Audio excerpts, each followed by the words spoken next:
political party called the Referendum Party, right? Now, why am I saying a British man? Because he is British with a British accent.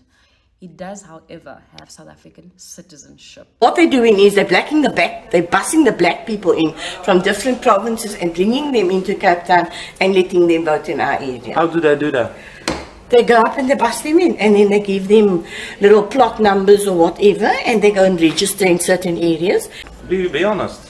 You I don't like the black people. Why not? Just because. Like monkeys, yes, we are. We gonna find you, nigga. We will find you. We like monkeys, yes. Say it again. We are like monkeys. We are monkeys.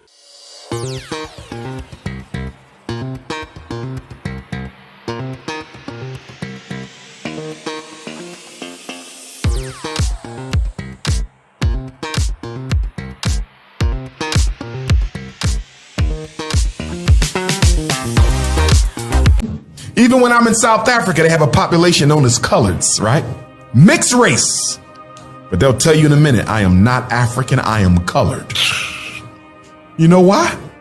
Because they don't have a reason to be proud to be black. But the minute black people in South Africa take them diamond mines back, and take them gold mines back, they'll be African. Colored, which is, there is no such thing.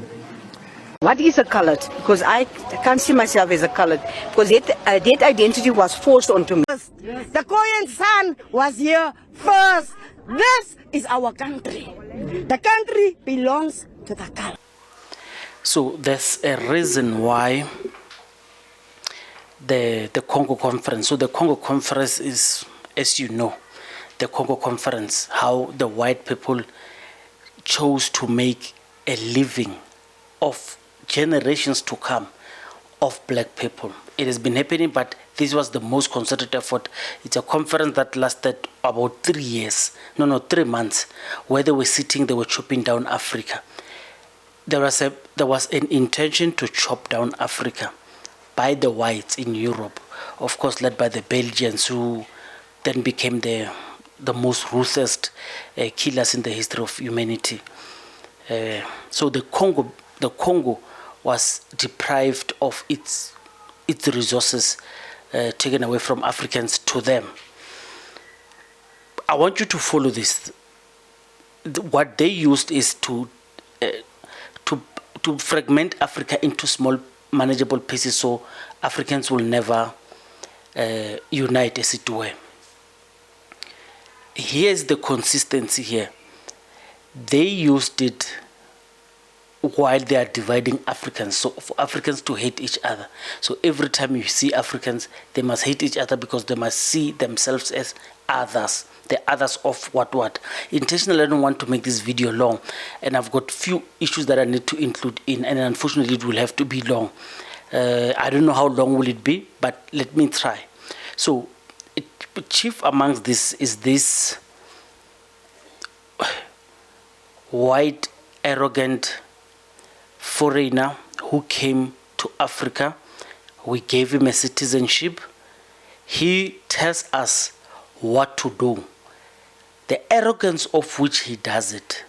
He says he does it for his kids and stuff. You know, there are lots of, I don't want to go to what Shaka, it's of course it's a fictional nature, what Shaka told the whites when they came about the relations between the English and the Africans. But something in particular that is of interest to you is just imagine, you know, those big populations of Africans in France. If they break away France, they say this is our France, because this is exactly what he's doing. How will the French react if those Africans in France, they chop away a piece of France, they say this is our kingdom and this is where we want to live and this is outside you? Just think about it. As absurd as it sounds, this is exactly how it sounds. It will never happen. And the arrogance of such people just typically show you how, it shows you how arrogant and you know, I can't tell you how the way white people in South Africa, according to this guy, have been made to feel this arrogant. Let me give you a case in point. Unlike us, because I'm using that example of Africans in France, unlike us, those Africans will not have anyone to report to. South African white people, whenever something wants them to be equal to other Africans, well, by the way, they call themselves Africans. Whenever something wants to be equal, whenever equality is demanded of them, they cry foul, like cry babies. They read to their white superiors all over the world. Donald Trump doesn't even ask. He just tweets. He just tweets because he believes them. He doesn't even do fact checking. He just believes them that there's genocide, and then he does it. Number two, Elon Musk did the same thing. He did the same thing. And there's that community that is in Palestine and Israel. They've got a huge presence in Cape Town, and if you see their poster, let me put their poster there, you would think all other Africans are being welcomed in Africa by them. This is the arrogance that the ANC has promoted since it got into power. So you would understand why a lot of people do not like the ANC, why a lot of people think Mandela was a sellout. It is because of that. They killed Gaddafi for wanting unity. The Bantustans, so Gaddafi wants Africa to be one. Gaddafi, that's what he wants, and he was killed. Any other white person would want to chop Africa into smaller pieces. That's why these people want Cape Town to be their own country. They want to chop it in smaller pieces, and at the process, they make sure that the Africans are divided. I mean, colors are one of our own. The San and the Nama and everyone, they are one of our own. We are all Africans. But let me tell you, they don't care. They just want to divide us. The clip that I showed you before, it just want to show you that people coming from the USA watching this, don't be surprised. Why are these African people hating each other so much? Is because of the racist whites who made it a point that we fight. This white privilege and arrogance is so laughable. So the tricameral parliament, you would see it here. It is one of those examples that they want to chop us into smaller pieces, fragments where they could manage us. I did tell you about the Bantustans. So the Bantustans, for those who don't know, are smaller. They were not independent, but they called it independent. Independent states within South Africa where only their stooges, the apartheid stooges, were given these powers to say, you manage your own people, here are funds for you to manage your people, because they did not want people to unite. The reason you see tribalism, the Ingizwe, let me tell you, the Zulu nation is one of the biggest and strongest nations we have. I want you to understand this. The Zulu people will more often state that they are stronger than. They don't mention a lot of people. They see themselves, they gauge themselves according to how strong they are against us. They are easy to raise their hands against other Africans, and they don't do as such on Indians and whites. And people are applauding them for that. We always appeal to. There are a lot of videos that I've done appealing to our Zulu Africans to say, resist always at all material time. Resist the temptation to fight other Africans. It is not worth our while as Africans. Zulu people, never again allow yourself to be used by white people to fight other Africans. We are fighting the same battle. The battle is the same. Never allow them to make.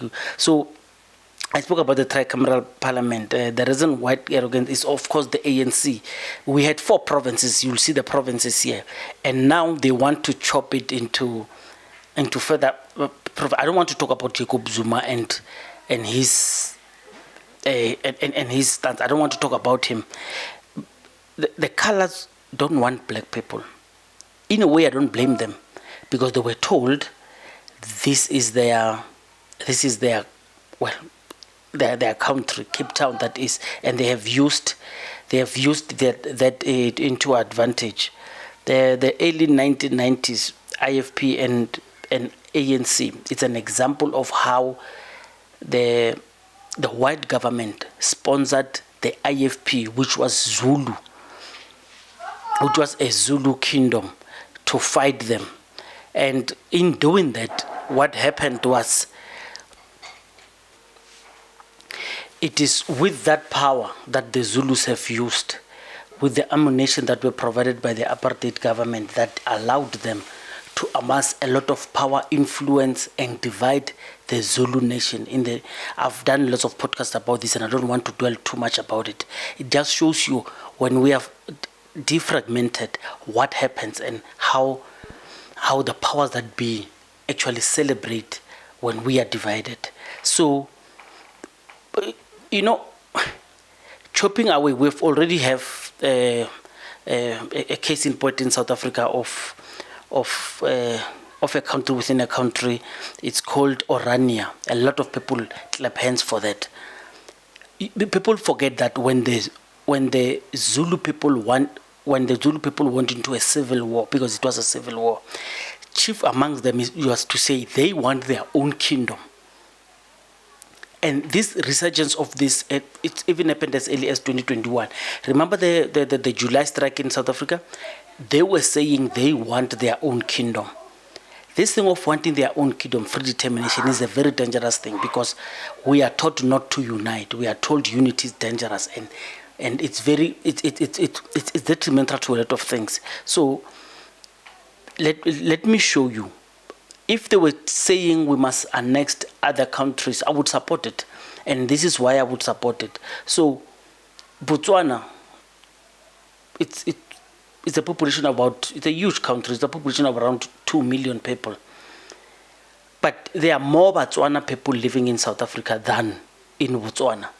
So those are our people. Basotho people, we've got more Basotho in South Africa than in Lesotho.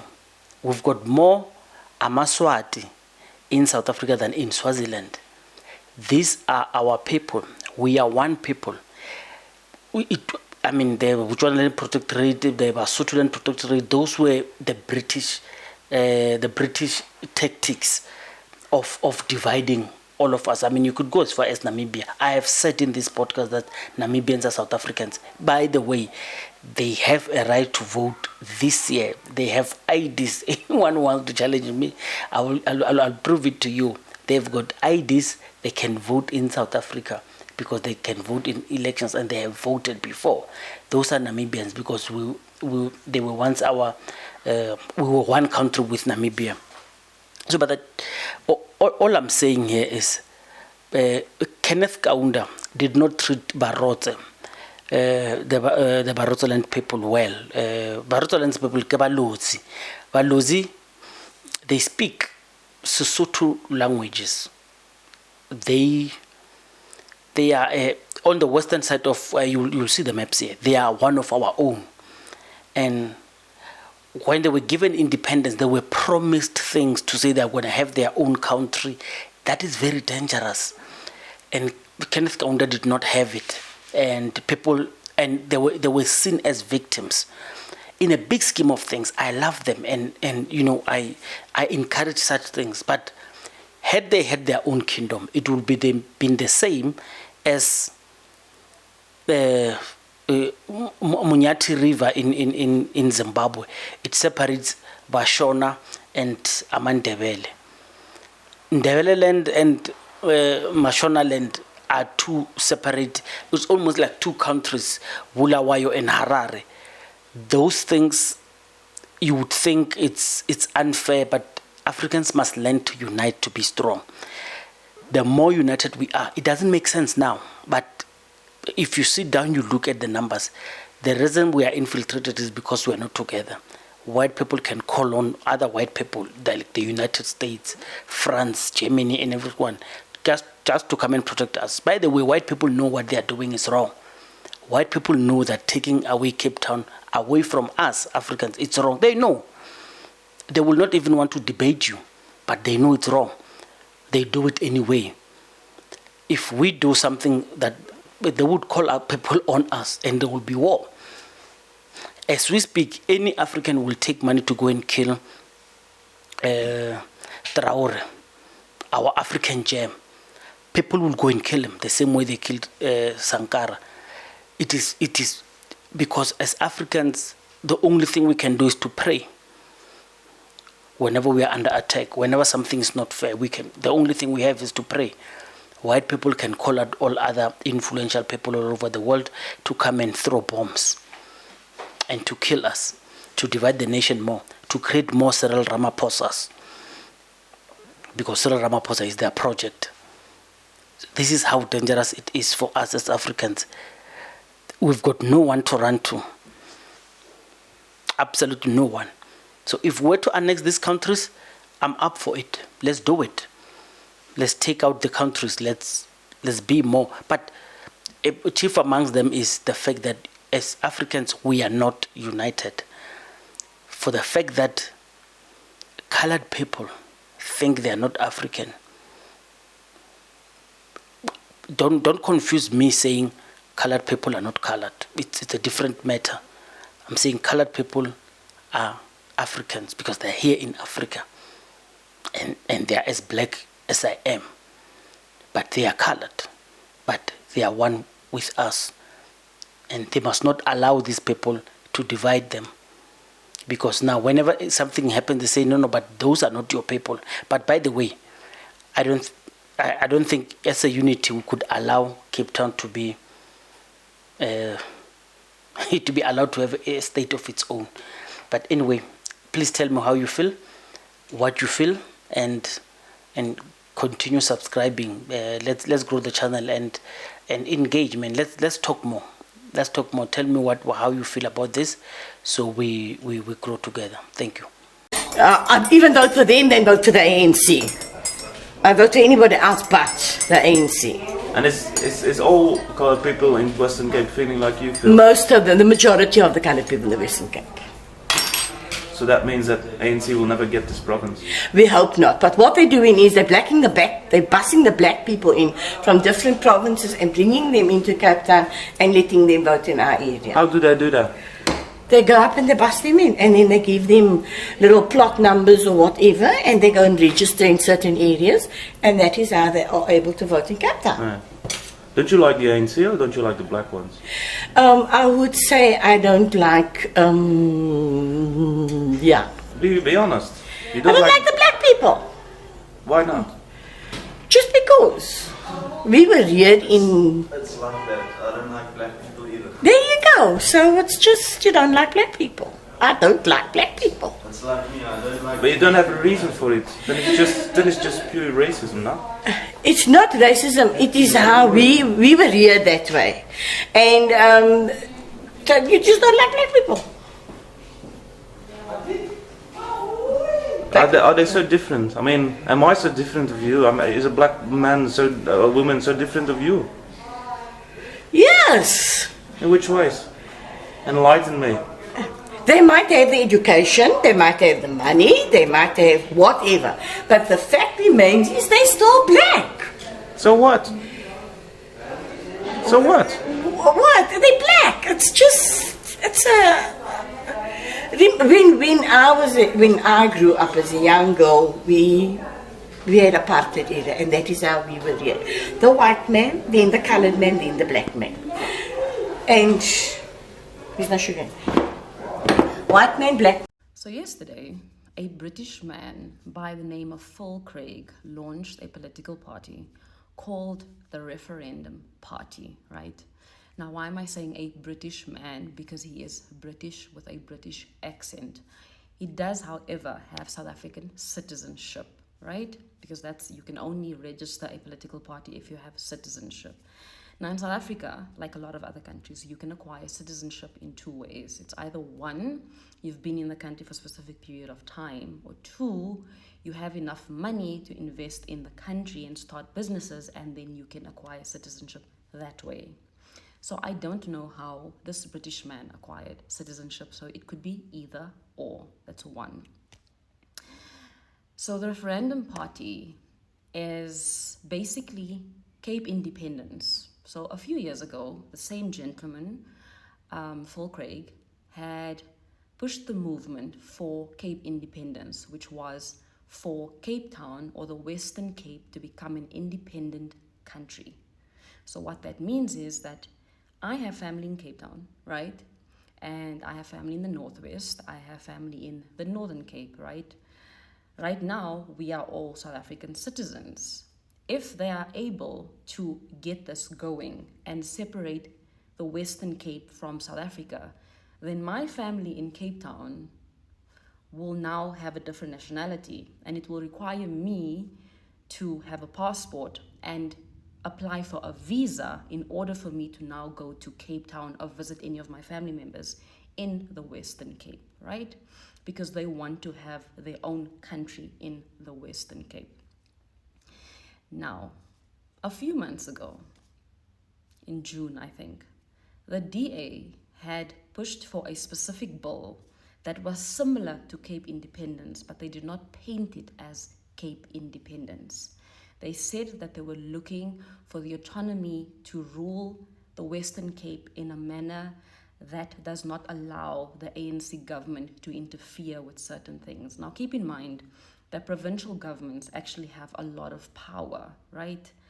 But if they are a federal state, because they were requesting for an independent state, which is similar to a federal state, it means that they have the say in import, export, trading licenses, whether or not certain people can come into the country. They cannot, there's a lot of things. There's a lot of things that they are able to have a say over, right? And people said no, right? That was the DA.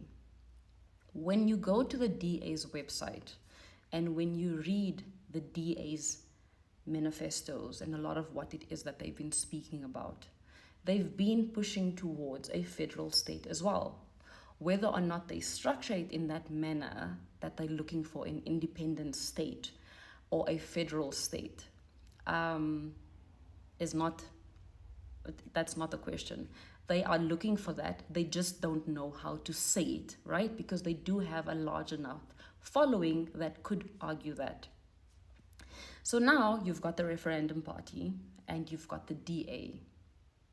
So what I did is I went onto the Referendum Party's website, and their agenda is one agenda and one only, and that is for the Western Cape to become a country. That's it. That's all they speak about. They speak about how they are going about this. They even say that DA supporters, all they need to do is vote for them, because that vote is as good as a vote for the DA. Now, what that tells me is that these two political parties have formed an alliance.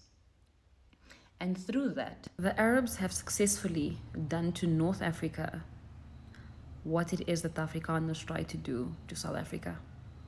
Tell me I'm wrong. Tell me I'm wrong. Guys, I have been reading so much about the indigenous North African people. And yeah, we know about the Arab slave trade, but we never speak about the indigenous North African people. What happened to the indigenous North African people? Are they still there? Are they fighting for their place in history? It's the same as Israel and Palestine. No different. No different. And hence I was saying that we need to be very conscious of how it is that we portray the African, because Africans look different the same way that Asians look different. Like you have the Indian Asians, then you have the Chinese Asians. They look different, but they... Kafir! Kafir! Kafir! Kafir! Say it! We are kafir! Say it! Say it! You will never demolish us! You will never! You can't do... Yes! Say it! Kafir! Say it! Say it! Say kafir! I dare you! We are kafir! We are Kafors. You are. We're not black nigga. We're not. We're not gonna share it like this. We are happy. Yeah, like monkeys. Oh yeah, we like monkeys. Yeah. That's all you can do. We like monkeys. Yes. We gonna find you, nigga. We will find you. Like monkeys. We like monkeys. Yes. Say it again. We like monkeys. We are monkeys. Yes. You with your small feet. That's why your woman gets fucked by our man. Because you got nothing. That is why your woman gets fucked by our man. Because you've got nothing. We are monkeys. Oh my God, I'm so gonna make you trend. Monkeys are white. What is a colored? Because I can't see myself as a colored. Because that identity was forced onto me. If you have a identity crisis, what do? If you don't know who you are. Now the problem that we have in our area here is our people don't know who they are. And history has been distorted. So much so that even the colored believes he's a colored. Even though this identity was forced upon us. First by the colonialists, then the national government, and now the democratic dispensation. Colored, which is there is no such thing. Let's expand on that statement. You're saying that there's no such thing as colored people. Yes. What would you classify colored people then as, Khoisan? Yes, that is what we are. Okay. Khoi. And I think the exact term actually is for the San is the tung. Yeah, that is the real in my language, the tung. You see, when the white people came, they destroyed everything. Everything that was built, that was owned, that was ours. They took it from us. I can tell you stories, but some will say that is hearsay. But it's stories that were told. Even when I'm in South Africa, they have a population known as coloreds, right? Mixed race. But they'll tell you in a minute, I am not African, I am colored. You know why? Because they don't have a reason to be proud to be black. But the minute black people in South Africa take them diamond mines back, and take them gold mines back, they'll be African then. Facts. You ain't got to convince nobody to be black when blackness equals respect. Until blackness equals respect, nobody wants to be a part of it. All of us play sports, right? You ever been on a losing team? Who runs around bragging being on a losing team? But the minute y'all win 2 titles, you feel me? Facts. So when you win that city championship, now everybody want that t-shirt. You gotta give people a reason to be proud. Until we give people a reason to be proud, nobody wants to be African. I was in Jamaica. I had people in Jamaica telling me they wasn't from Africa because they don't see it as a badge of pride. We got to give them something to be proud of. And that's why with the Frederick Douglass Marcus Garvey Academy, I want to teach our boys to love who they are no matter what. Being African is a badge of honor. You should be proud of it, you know, but we have to make Africa great again. And we got to make African people great again. And Africans in the diaspora need to understand and recognize that as Africa goes, so goes the African world. None of us will become what we want to be until Africa becomes what she must be. Marcus Garvey said, a strong people are strong everywhere. Everywhere in the world you go, Jews are respected. Everywhere in the world you go, Arabs, East Indians, Chinese. I'm a dark-skinned colored. Of course I'm gonna get mistaken for being black. I'm a dark-skinned colored. Of course coloreds are gonna think they can gossip about me without me thinking that I understand what they're saying. I'm a dark-skinned colored. Of course someone's gonna step up to me and think they can speak a random vernacular language to me. I'm a dark-skinned colored. Don't think just because I'm colored that I don't understand any other languages in South Africa. I'm a dark-skinned colored. Of course, why people are gonna think they can gossip about me in Afrikaans and think that I don't understand. I'm a dark-skinned colored. Of course, I'm gonna fit in anywhere I go. When I chill with black people, they think I'm black. When I chill with colored people, they think I'm colored. I'm a dark-skinned colored. Of course, I love being dark-skinned colored because I fit in any single way I go. I'm a dark-skinned colored. Of course, people are gonna be surprised when I get distinctions in Afrikaans. I'm a dark-skinned colored. I want to tell Mr. Cyril Ramaphosa himself, he must change his attitude. They must recognize the colored people. We were here first. Yes. The Koyan San was here first. This is our country. The country belongs to the colored.